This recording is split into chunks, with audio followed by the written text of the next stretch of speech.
Think of any position of power that you believe to be above you. Royal families, government leaders, the United Nations, financial organizations, corporate monopolies, and media juggernauts. These are all facets of our false ego. They are the physical advent of our own sickness. They require our conscious participation, our conscious energy to survive.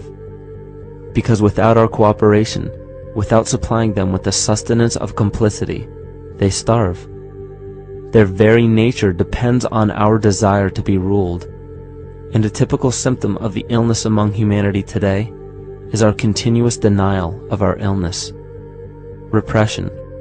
We consistently repress those qualities we choose not to accept about ourselves. This is why it is so difficult to see the false ego and its multiple manifestations for what they truly are.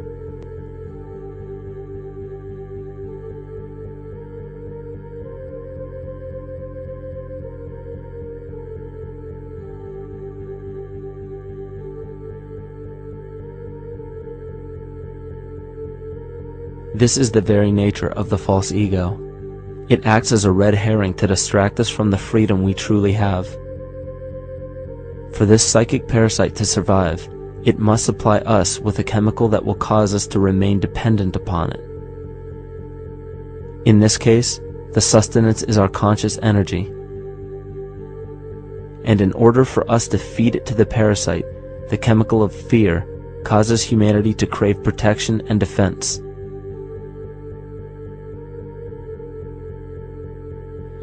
The functions of the body to survive can be broken down to two basic functions for any organism to survive. You have to be able to grow, maintain yourself, take care of your biology, but you also must be able to protect yourself, so that if you're just growing and you can't protect yourself, you'll become food for something else. So the survival involves a balance between growth and protection.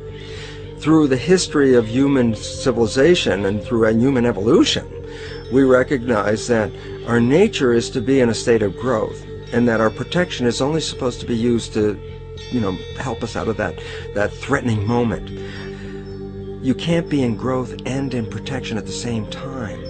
So the significance is, when we see a need of protection, the stress hormones in the body shut off the blood vessels in our viscera or gut, which is the part of the body for growth. Well, the issue is, if you took the blood from the viscera and moved it out to the arms, then you left no blood in the viscera. That means no growth. But you're ready to fight. And when your fighting is finished, then the blood returns back to the viscera and you grow again. But in the world that we live in today, it's 24/7 fear.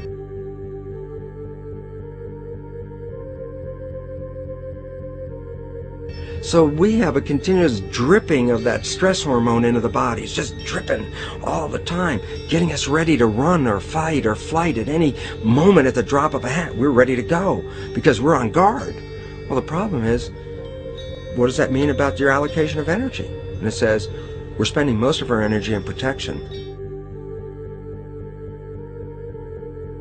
You cannot survive if you're in protection all the time.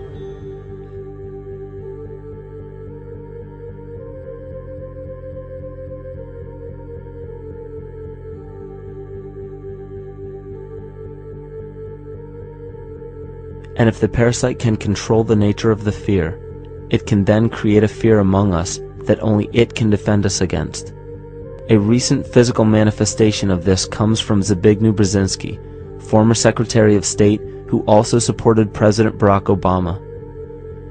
In his book, The Grand Chessboard, he states, as America becomes an increasingly multicultural society, it may find it more difficult to fashion a consensus of foreign policy issues, except in the circumstance of a truly massive and widely perceived direct external threat. Even the Reichsfuhrer of the Nazi Party, Hermann Göring, sums up this game of supply and demand perfectly when he stated, "The people can always be brought to the bidding of the leaders." That is easy. All you have to do is tell them they are being attacked and denounce the peacemakers for lack of patriotism and exposing the country to danger. It works the same in any country. It also works the same in every individual psyche. Just remember that the false ego has only one desire, to become greater and more powerful than the true self. This illness causes us to believe that we are separate from nature. This is why we see such a rise in the dependency of technology. This is why we see such little stewardship for the earth and the environment. And this is why we see bigotry, racism, sexism, and every other form of discrimination possible that leads to crime, violence, wars, and eventually, the global destruction of the organism. This endless state of fear, confusion, and segregation our world seems to live in is a symptom of the false ego creating a false threat.